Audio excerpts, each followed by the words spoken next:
Repeat that, I said quietly. The music had just dipped, the way it always does right before a toast, and the room was full of clinking glasses and polite smiles. My father stood beside the cake the hotel staff had wheeled in, one arm lifted, champagne trembling just enough to betray his age. He cleared his throat and said it again, louder this time so everyone could hear. You didn't deserve this degree, Lena. Your sister did. The laughter died so fast it left a ringing in my ears. Someone dropped a fork. A camera flash went off a second too late, catching my face in the exact moment my world tried to shrink me. My mother stepped in like it was a well-rehearsed duet. She's always been the gifted one, she added, nodding toward my younger sister. Lena just works hard. Just. The banner behind them said congratulations, Dr. Lena Hart in gold letters.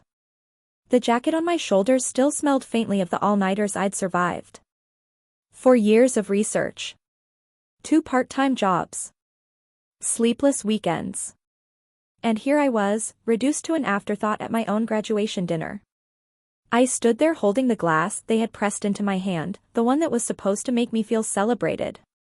Instead, it felt like evidence. Eyes shifted toward me. Guests who barely knew me watched with the hungry curiosity people reserve for live accidents. My sister, Mila, stared at the floor, lips pressed together in a line that wasn't quite guilt and wasn't quite innocence either. I felt heat crawl up my neck, but my voice came out calm. Too calm. So, I asked, my smile slow and deliberate, if she deserved all of this more than me, does that mean she'll be paying your mortgage from now on? The silence that followed was sharp enough to cut the cake. My father's grip tightened around his glass. My mother's smile cracked, just a fraction, like a ceramic mask under strain. Conversation stalled at nearby tables. Someone coughed. Someone else whispered my name. I didn't wait for their answer. I tipped my champagne back, let the bubbles sting my throat, then set the glass down as gently as if I were putting the last piece of my old self to rest. Enjoy the party, I said. You've already taken what you came for. I walked away from my own celebration. The hotel corridor was cooler, washed in soft yellow light that made everything outside the hall feel like a different universe. My heels clicked against the marble as I headed for the exit, each step steadier than the last. Eli was waiting by the car, leaning against the hood like he had all the time in the world. When he saw my face, he straightened instantly. What happened in there? He asked. I exhaled slowly, the breath shaking only once before it settled. They finally said out loud what they've been thinking for years, I replied. And I finally answered. His eyes searched mine, careful, steady. Are you okay? No, I said. But I'm done. He opened the passenger door without another word. That was the thing about Eli, he never rushed my pain, never tried to dress it up with easy comfort. As I slid into the seat, the noise from the banquet hall faded, replaced by the low hum of the city at night. On the drive home, my phone buzzed over and over on my lap. My mother. My father. Mila. I turned it face down. For years, I'd wired money before they even asked. Covered late payments. Sent helpy disguised as gifts. I'd told myself it was love. That this was what good daughters did. That if I just gave enough, they would eventually see me. Tonight, they showed me exactly how they saw me. Not as a daughter. As a resource. I looked out at the passing streetlights, each one briefly illuminating my reflection in the window. For the first time, I noticed how tired I looked. Not from work, from carrying people who never once thought to ask if I was okay. What are you thinking? Eli asked softly. That I've been paying the bill for their cruelty for a long time, I said. And that the account just closed.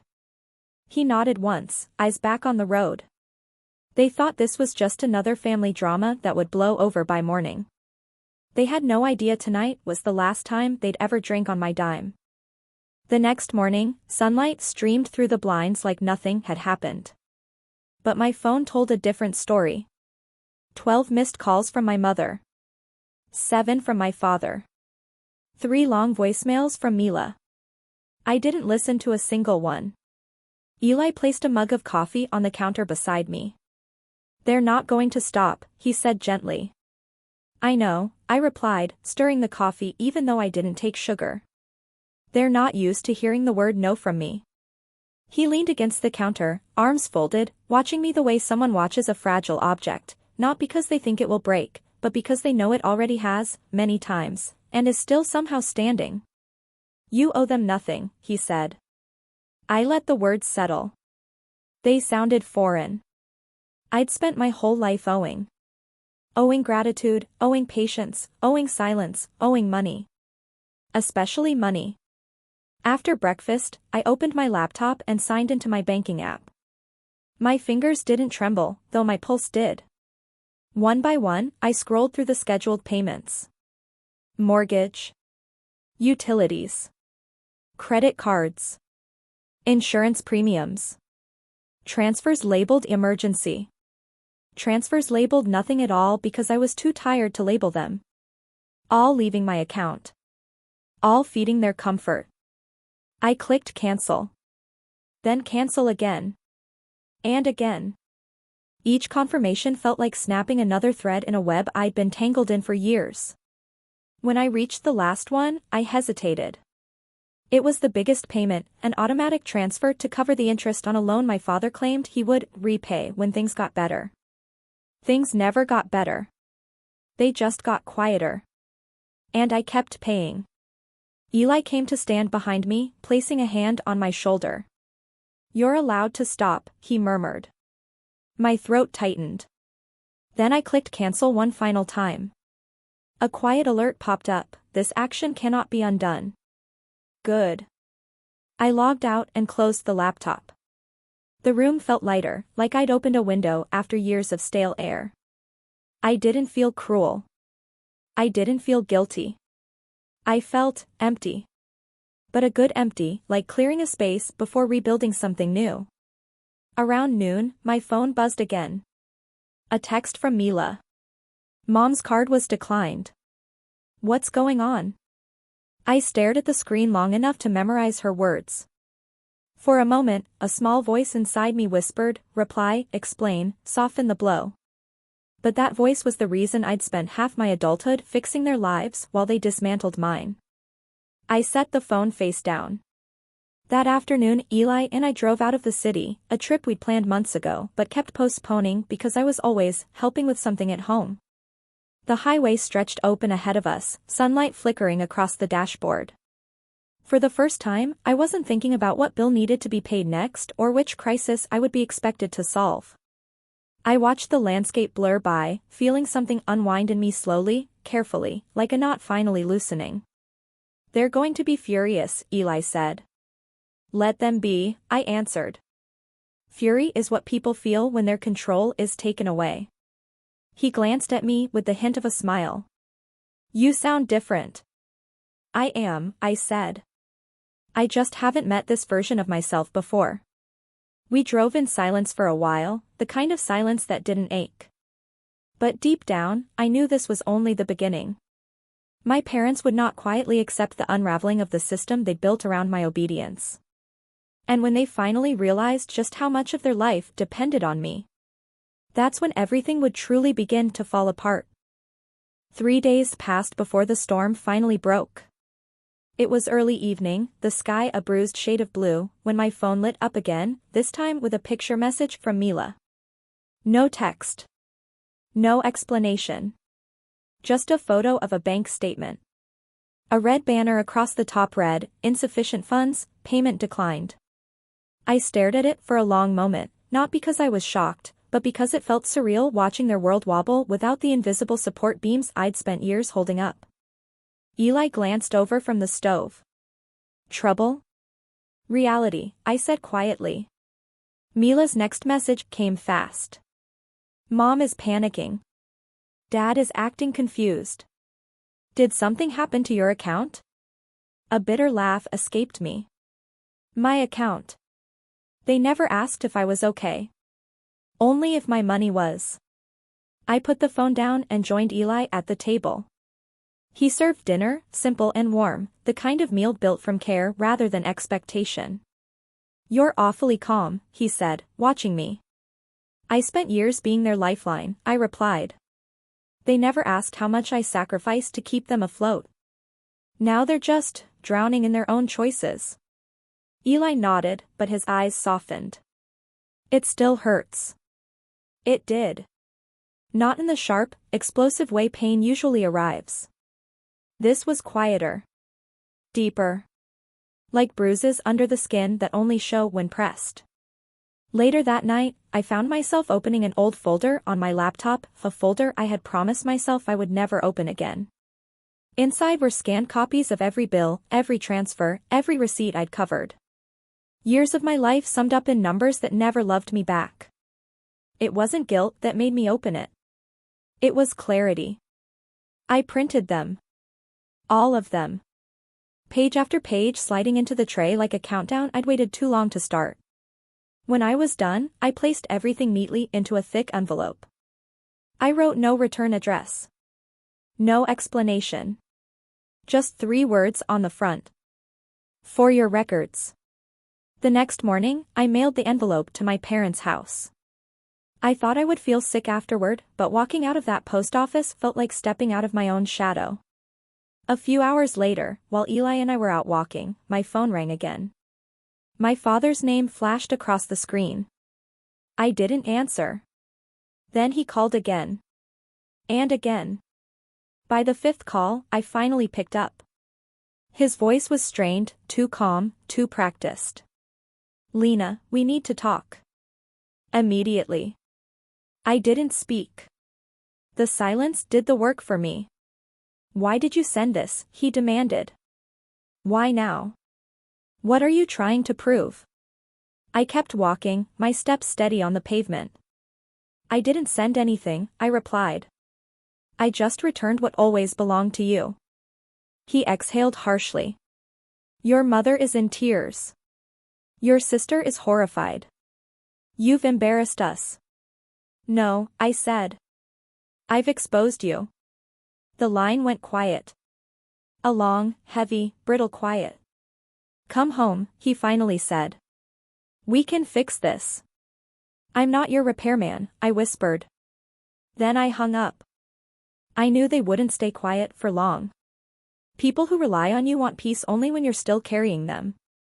When you step away, that's when they show what they truly are. They didn't wait long. 3 days after I mailed the envelope, a knock shook my front door, not loud, but persistent, like someone trying to appear calm while drowning. Eli looked up from the couch. "Do you want me to get it?" I shook my head. "No. It's mine to face." When I opened the door, my parents were standing on the porch like 2 strangers who'd gotten lost and wandered into the wrong life. My mother's pearl necklace, a symbol she wore to project control, hung crooked. My father's shoulders, once broad with arrogance, slumped as if the truth I'd mailed him weighed more than his pride. "Lena," my mother said, her voice tight with rehearsed sadness. "Can we come in?" I stepped outside and closed the door behind me. "No," I replied. "Say what you came to say." My father held up the thick envelope, now torn open and creased from desperate hands. "This," he said, shaking it once, "is unnecessary. Vindictive. Childish." I crossed my arms. "It's accurate." He opened his mouth, but my mother cut in quickly, as if she feared he'd burn the last bridge left. "We didn't know it was this much," she whispered, looking down at the papers. "You paid all of this?" "For years," I said quietly. "While you convinced yourselves I was ungrateful. Irresponsible. Less deserving." My father scoffed. "You're twisting everything. We only pushed you because we wanted you to be better." "Better than who?" I asked. "Better than your favorite? Better than the daughter you put on a pedestal and handed excuses to while I handled the damage you couldn't face?" My mother flinched, the truth landing with precision. She tried again, softer now.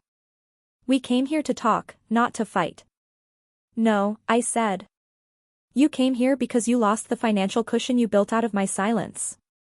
A flicker of anger crossed her face. Not guilt. Not remorse. Anger. Because I was right, and because they hated being confronted without a lever to pull. My father took a step closer. What do you want? Money? An apology? To be the favorite? His misunderstanding wasn't surprising. People like him only speak the language of hierarchy and debt. I want nothing from you, I said. That's the whole point. They stared at me like I had spoken a foreign language. You can't just cut us out, my mother whispered. I can, I answered. I did. Her eyes filled, not with sorrow, but panic at the realization that for the first time, I wasn't coming to rescue them. And then, their last card. We're losing the house, my father said quietly. We're behind on everything. We need your help. There it was. Not love. Not accountability. Just need. But I kept my voice even. I didn't put you in that position.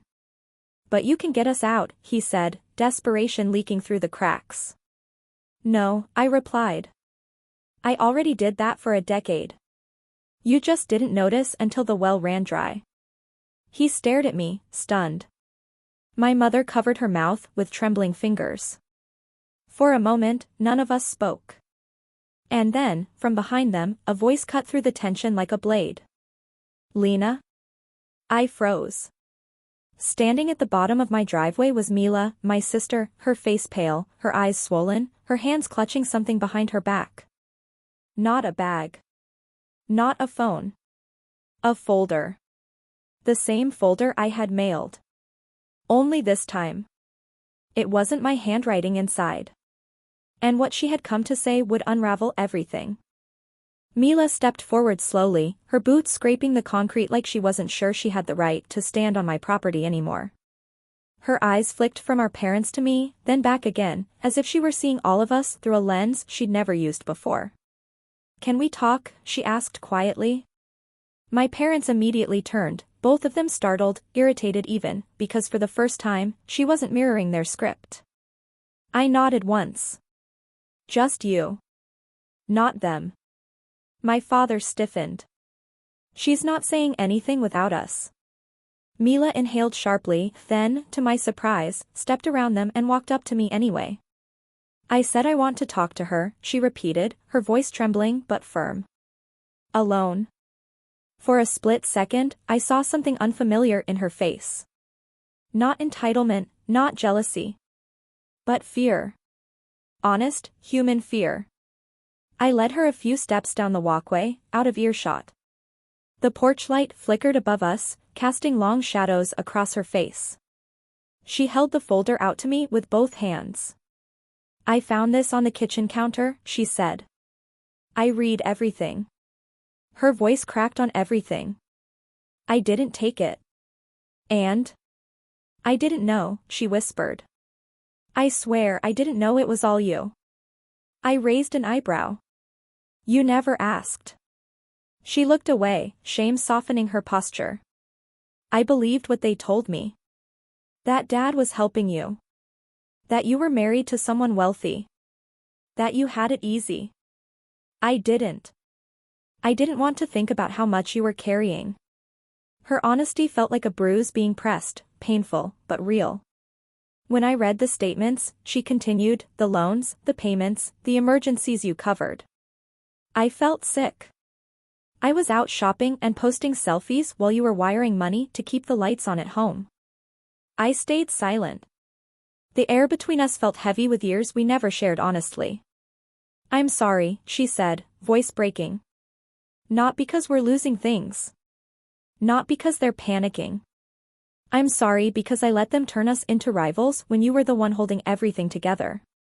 The wind picked up, carrying her words between the spaces of our childhood, the ones our parents had filled with comparison, favoritism, and quiet cruelty. Mila, I said softly, you didn't break me. They did. She nodded, tears streaking down her cheeks. I know. But I still stood there and watched. Silence stretched, painful, but finally honest. I want to fix it, she whispered. Not the money. Us. If you'll let me. For the first time in years, something inside me shifted. An ache I'd forgotten how to name. Before I could answer, the front gate slammed open. My father stormed toward us, eyes blazing. What lies has she fed you now? Mila flinched. I didn't. He pointed at me, voice rising. You're tearing this family apart. I stepped forward slowly, my voice low and calm. No, I said. I'm just refusing to hold it together alone. His face reddened, fury twisting every syllable. And then he said something, one sentence, that crossed a line so deeply, so irrevocably, that even Mila gasped. A sentence that didn't just reveal who he was, but revealed exactly what he'd been hiding all along. My father's voice cracked through the air like a whip. You're nothing without us, Lena. Nothing. All your success came from the foundation we gave you. For a second, time paused. Even the wind seemed to stop. Mila inhaled sharply, covering her mouth. My mother froze behind him, her face folding in on itself, not with guilt, but with fear of what he had just revealed. Because it wasn't just a cruel sentence. It was a confession. A slip he didn't mean to make. It wasn't we who gave me a foundation. It was me, quietly wiring money, patching their mistakes, holding together a family built on illusions. My father realized too late what he'd admitted. His jaw snapped shut, anger flickering into the panic of a man who had said too much. I took a slow step toward him. A foundation you gave me? He looked away. That's interesting, I continued, my voice razor soft. Because these receipts say otherwise. They say I was the one keeping the mortgage alive. The one saving your credit score. The one cleaning up financial fires while you bragged about being the provider. Mila clutched the folder tighter, tears streaming now, not from sadness, but from long overdue clarity. My father tried to recover. Families help each other. That's what you're supposed to do. No, I said, stepping closer. Families don't build a life on one daughter's exhaustion and call it teamwork. His nostrils flared. You're dramatic. Always have been. That's rich, I murmured, coming from the man whose entire life depended on my bank account without ever admitting it. A muscle in his jaw twitched. My mother finally spoke, voice shaky but determined to redirect blame. We thought you were stronger. We thought you could handle it. My laugh was sharp and humorless. You didn't think about me at all. You thought about survival. Your comfort. Your pride.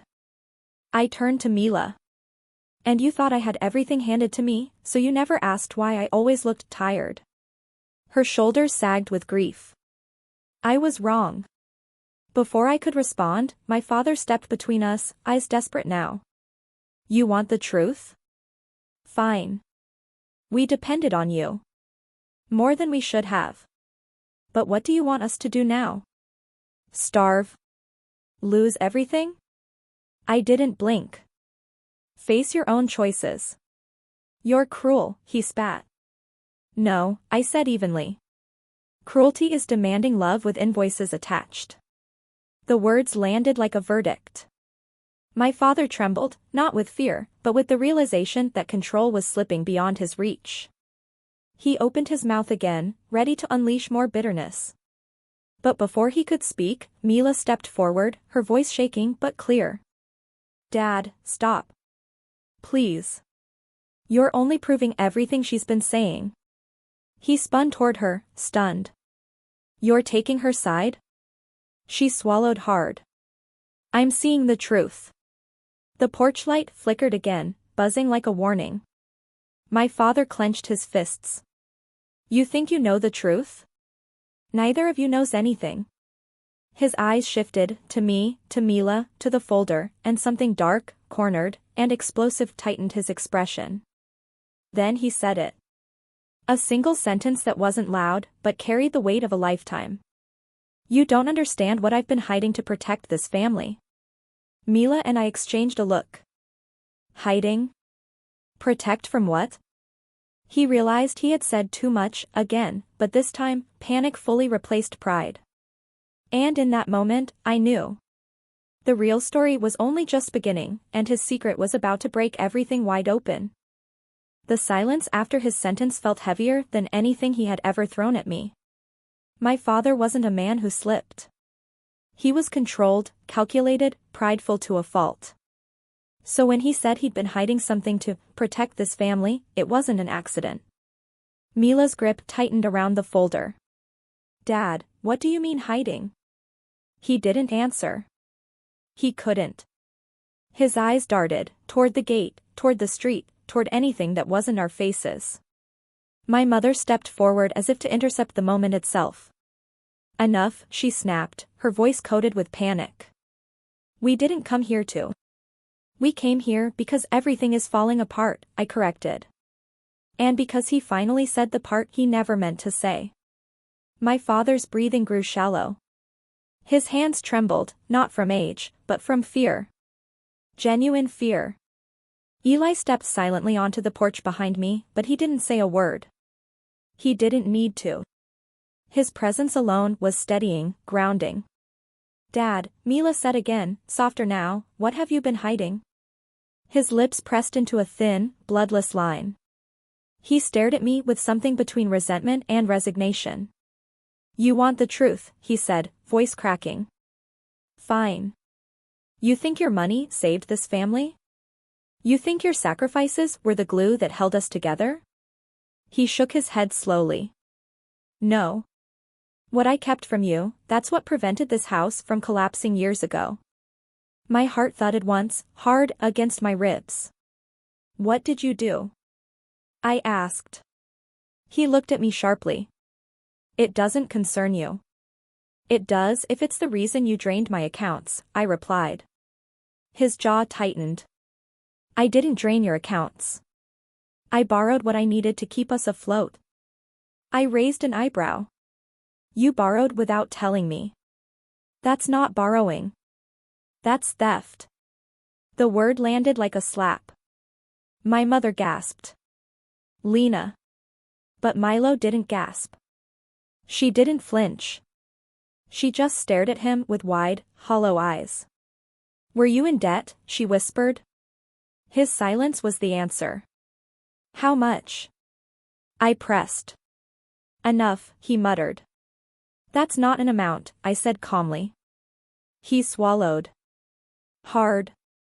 More than I could ever ask you for. I felt something cold settle in my chest. So instead of asking, you hid it, and you disguised your dependence on me as authority. He snapped. You wouldn't understand. Try me. He hesitated. His eyes flicked toward my mother, who stared at the ground, refusing to meet anyone's gaze. Finally, he exhaled shakily. There was a loan, a very large one. Years ago. Before you graduated. Before all of this. Whose name was on it? I asked. He hesitated. Mila stepped closer. Dad, don't lie. He whispered it. Yours. The world tilted. My name? I repeated slowly, every syllable trembling with disbelief. You took out a loan in my name? Without telling me? My father didn't answer. My mother finally looked up, eyes wet with something that wasn't quite regret. We were going to tell you, she said. Someday. Mila's hand flew to her mouth. Oh my God. I stared at them, at the two people who claimed to love me, who claimed everything they did was for my success. They hadn't just used me. They had built their entire survival on my identity. How long? I asked, voice unnervingly calm. My father closed his eyes. 7 years. 7. 7 years of payments. 7 years of interest. 7 years of them pretending I was financially irresponsible while secretly using my credit to stay afloat. I felt the ground shift beneath me, not with anger, but with a clarity so sharp it almost hurt. This wasn't just emotional manipulation. It was legal devastation. Identity fraud. Financial fraud. Exploitation.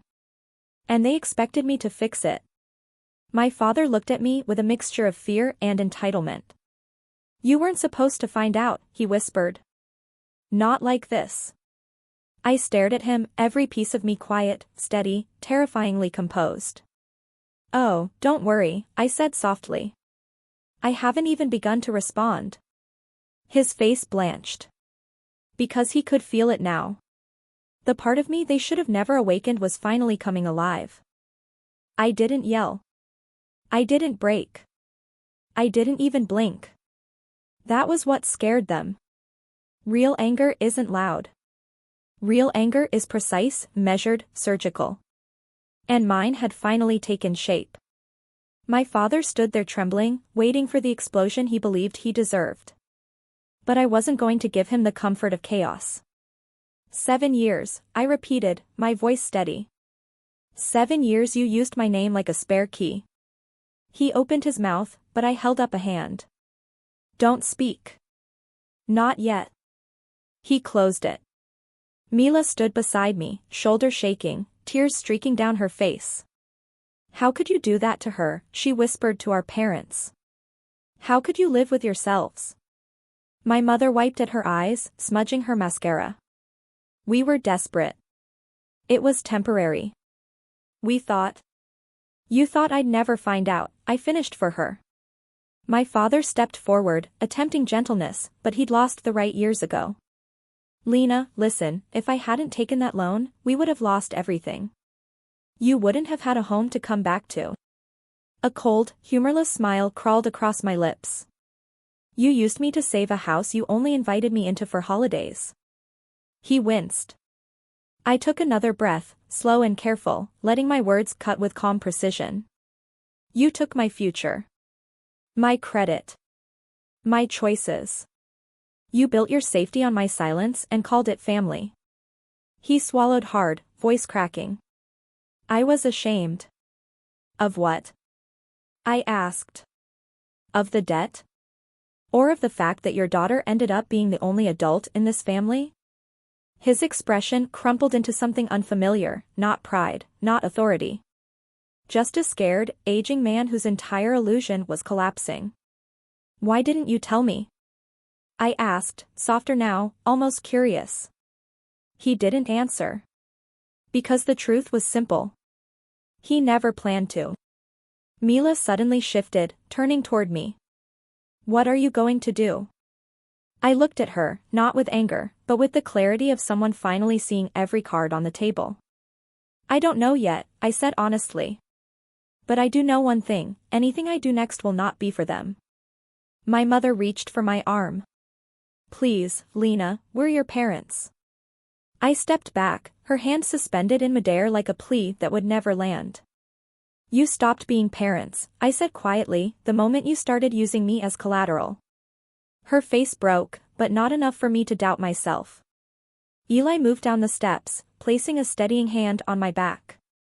You don't owe them a conversation, he murmured. He was right. I turned to my parents. Leave. My father stiffened. You can't just walk away from us. I already did, I replied. He took a step toward me, desperation sharpening his voice. Lena, please, if you don't help us now, we will lose everything. I met his gaze head-on, calm and unshaken. That's between you and the bank, I said. He flinched like I'd struck him. They started backing toward the gate, confusion unraveling into panic, then into something colder, the dawning realization that their power had evaporated. But as they reached the sidewalk, my mother turned back, her voice barely steady. There's more you need to know. I stiffened. What more? I asked. She hesitated, eyes glassy, lips trembling, before finally whispering. It wasn't just one loan. Mila gasped. My pulse slowed. Because I already knew. Whatever she was about to confess next would change the entire story of my life. My mother's words hung in the air like frost. It wasn't just one loan. My heartbeat didn't spike. My breath didn't catch. Instead, everything inside me went still, the kind of stillness that comes before an earthquake. How many? I asked. My mother's lips parted, closed, then parted again. She looked at my father, searching for help, but he was frozen, jaw clenched, eyes haunted. Mila stepped forward. Mom, how many loans did you take in her name? My mother wiped her tears with trembling fingers. 3. Mila's knees nearly buckled. 3. Are you insane? I didn't react. Not externally. But inside, something cold and sharp solidified. My father finally spoke, voice hollow. We didn't have a choice. You had 1,000 choices, I replied calmly. You just didn't want to face any of them. He ran a hand over his face. The house, the business, we kept failing. And every time we were close to losing everything, your name, your credit, was the only thing strong enough to save us. Save you, I corrected. He didn't deny it. Mila looked between us, her voice breaking. Why didn't you tell her? Why didn't you tell me? My father's eyes flashed, shame twisting into defensiveness. Because she would have said no. I let out a slow, bitter exhale. Exactly. My mother stepped closer, desperate now. We thought we could fix it before you ever had to know. We thought once we got back on our feet. You never stood up, I said. You just leaned harder. Their faces collapsed into silence. I looked down at my hands, steady, unshaking, as if they belonged to someone who had already lived through this moment in another lifetime. You have no idea, my mother whispered, voice cracking. The pressure. The fear. We didn't want to worry you while you were studying, while you were building your life. I looked at her sharply. I was worried. I was exhausted. I was drowning in responsibilities I never chose. You just assumed my strength meant I could carry infinite weight. My father stepped forward again. We're sorry. But apologies without change are just confessions. I studied them carefully, two people reduced from towering figures of authority to silhouettes of their own mistakes. What do you want from me? I asked. We want a chance to fix this, my mother whispered. As a family. That would require honesty, I said. Which you only ever offered when cornered. The truth sat between us like a third presence, heavy, undeniable. My father's voice was almost pleading. Lena, these loans, if you don't help us manage them, the bank will come for the house. They could come for your assets too. There it was. Not remorse. Not guilt. Not even love. Fear. Fear that my collapse meant theirs. I folded my arms. So that's what this is about. Survival. Yes, he admitted. But then he added, almost whispering. And not just ours. A chill slid down my spine. What do you mean? I asked slowly. My father hesitated, eyes shifting away from mine. My mother reached for his arm, as if bracing for impact. It's not only the loans, she whispered. There's something else tied to your name. I felt Mila's hand grip my sleeve. What else? I demanded. My mother's voice dropped to a fragile whisper. A signature. My breath stilled. A signature for what? She closed her eyes. For something you never agreed to. The porch light hummed above us. Mila's fingers tightened. My father looked away, unable to face me. And for the first time, I realized this wasn't just debt. This was betrayal woven into legal documents. Contracts. Permissions. Liabilities. And whatever they had signed under my identity. Could destroy far more than my credit. For a moment, the world narrowed to a single word. Signature. My mother's voice trembled as she looked anywhere but at me. We didn't think it would become this. What did you sign? I asked, my tone dangerously calm. My father shifted his weight, his stance cracking under the weight of consequences he'd avoided for years. It was before your master's program, he said quietly. We needed collateral. Something the bank would trust. My stomach turned. My degree? I asked. No, he answered. My pulse slowed. Then what? Silence dropped heavy as stone. My mother finally spoke, her voice splintering. The business. The entire business is under your name. The night air seemed to drain from my lungs. My name. My credit. My life. Legally tied to something I didn't even know existed beyond the occasional dinner table lie about trying to rebuild. Mila stumbled backward. You put the business in her name? Without asking her? My father ran a shaking hand down his face. We were drowning. The bank wouldn't approve us. They said we needed a guarantor. Someone with clean credit. Clean because she was 20, Mila snapped. Clean because she was busy becoming the one thing you could never be. His shoulders slumped, shame seeping into his bones. I thought, with time, things would stabilize. We planned to transfer it back. When? I asked. Before or after the debt swallowed me whole? He couldn't answer. He didn't need to. I already knew. The years of confusion about why certain financing offers rejected me. The strange mail I assumed was spam. The questions from loan officers that didn't make sense.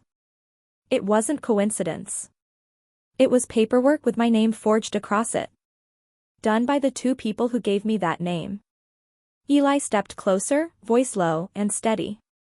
Lena, you need to know what you're dealing with. I nodded, eyes locked on my father. Is the business in debt? He hesitated. My voice hardened. How much? My mother broke before he did. Over 200,000. Mila gasped. Mom, how could you hide this? We didn't want her to panic, she cried.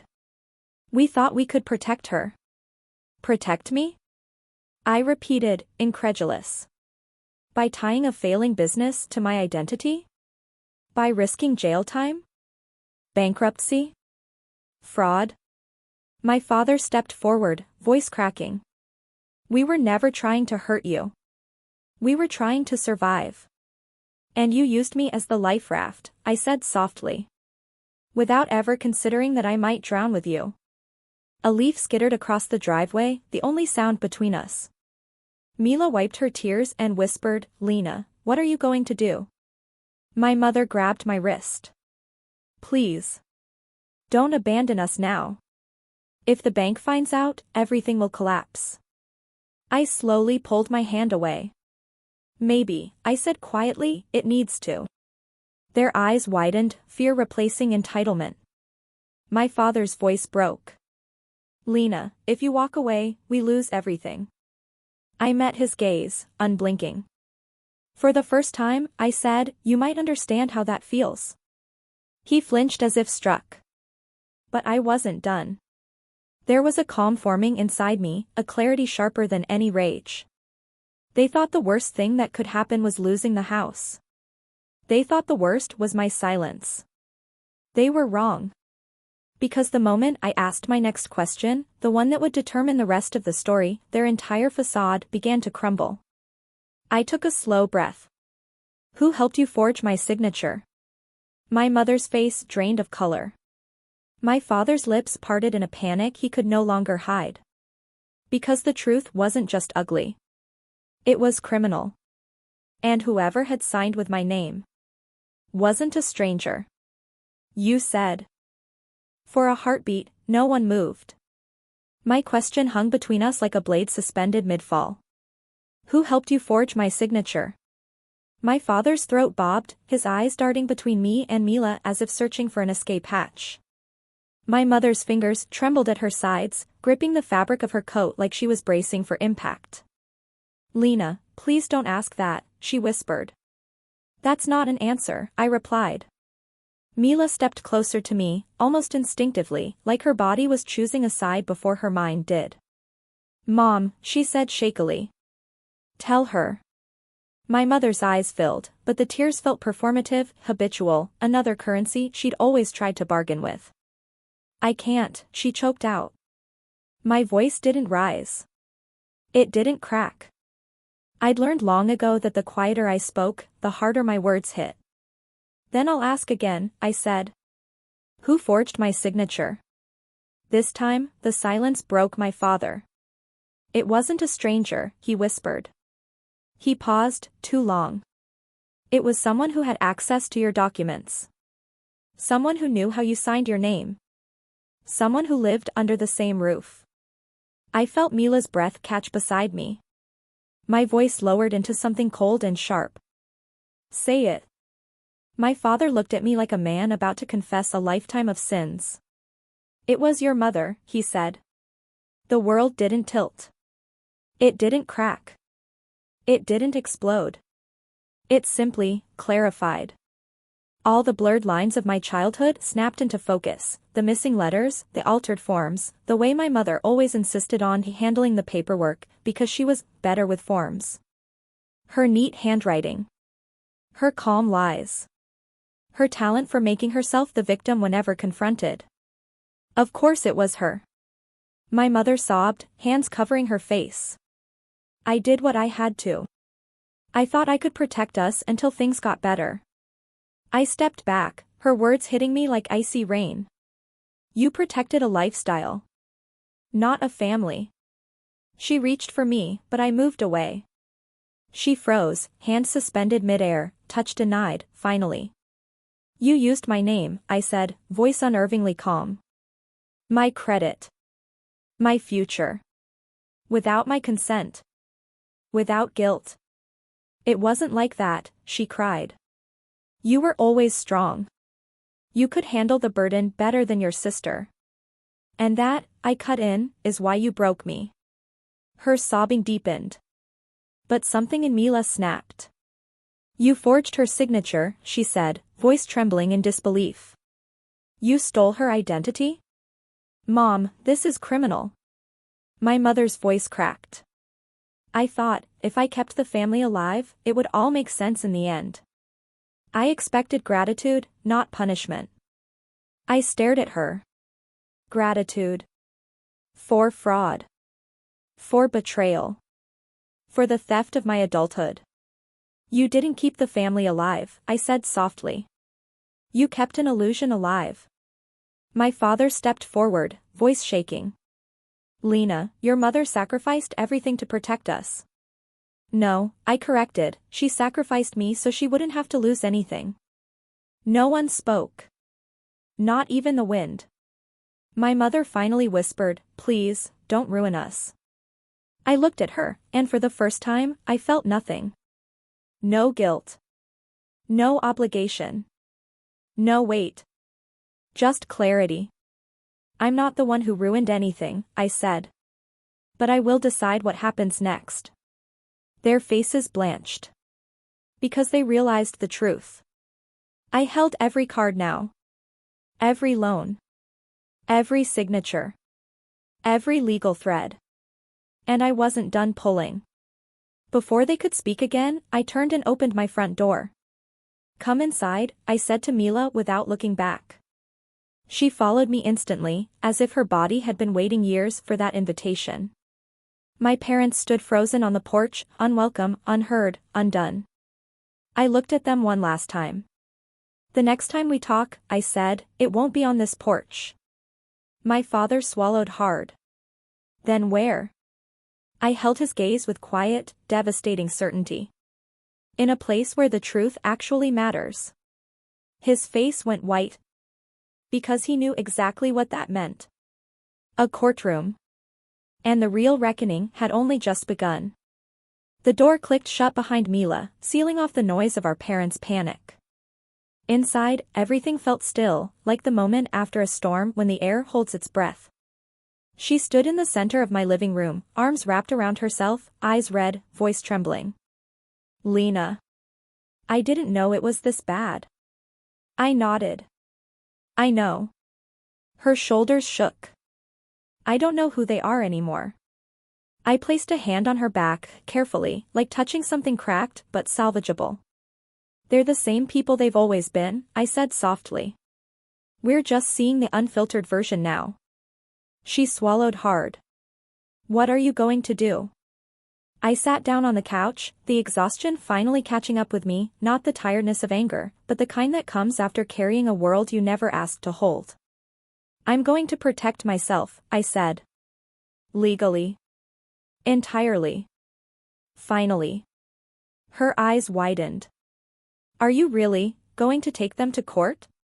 Eli stepped into the room then, quiet but grounded. She wouldn't be wrong to. I looked at Mila. They signed loans in my name. They forged my signature. They tied me to a business drowning in debt. Doing nothing would be letting them do it again. She wiped her tears, breathing unevenly. I'll testify. I'll say everything. I'll tell them it wasn't you, that you didn't know. I held her gaze. I'm not doing this to punish them. I'm doing this so they can't destroy what I built. Because that was the truth. My revenge wasn't destruction or spite. It was protection. It was reclamation. It was choosing myself. Mila nodded slowly, like she finally understood something she'd been resisting for years. I'm with you, she whispered. Whatever happens. We talked for hours. About the past. About the lies. About the things two sisters never got to say because the house they grew up in had never allowed honesty. And for the first time, we didn't feel like rivals. We felt like survivors of the same storm. When Mila finally left that night, she hugged me, a real hug, the kind we never learned in childhood. You deserved better, she said into my shoulder. So did you, I replied. After she drove away, Eli closed the door gently and turned toward me. You know what comes next, right? I nodded. Lawyers. Documentation. Full separation. He stepped closer. And after that? My answer came without hesitation. Peace. He pulled me into his chest, and I let myself rest there, briefly, because tomorrow would be the beginning of something bigger than confrontation. Bigger than revenge. Tomorrow would be the beginning of truth. The following week, I met with an attorney. I laid down every document, every forged signature, every loan statement. He didn't show surprise. Just quiet recognition. This isn't just fraud, he said. This is identity theft. You have a strong case. I didn't flinch. I'm not pressing charges yet. Not unless they force my hand. He nodded. Then what do you want? I looked out the window, at the city I rebuilt myself in, far away from the house that tried to break me. I want my name back, I said. Clean. Untouched. Mine. Everything after that unfolded the way truth always does, slowly, then all at once. I had the business legally removed from my name within weeks. The loans were investigated. The forged signatures were flagged. My parents were forced, by law, not by love, to face consequences. And I didn't gloat. I didn't watch. I didn't feed off their downfall. Because some victories aren't loud. Some victories are quiet, steady, and deeply personal. 6 months later, on a calm evening washed in golden light, I hosted a gathering at my apartment. Not a celebration of success. Not a performance for photographs. Just warmth. Friends. Laughter. A life that didn't depend on survival. Mila came too, changed, grounded, honest. She handed me a small card. 3 words written inside. You saved me.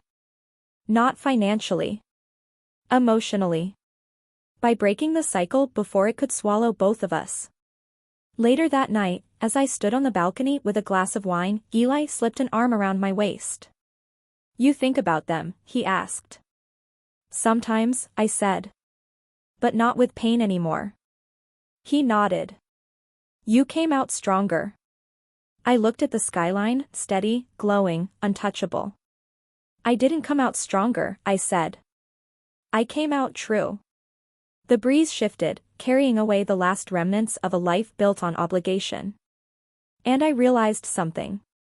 They hadn't ruined me. They hadn't defined me. They hadn't owned me.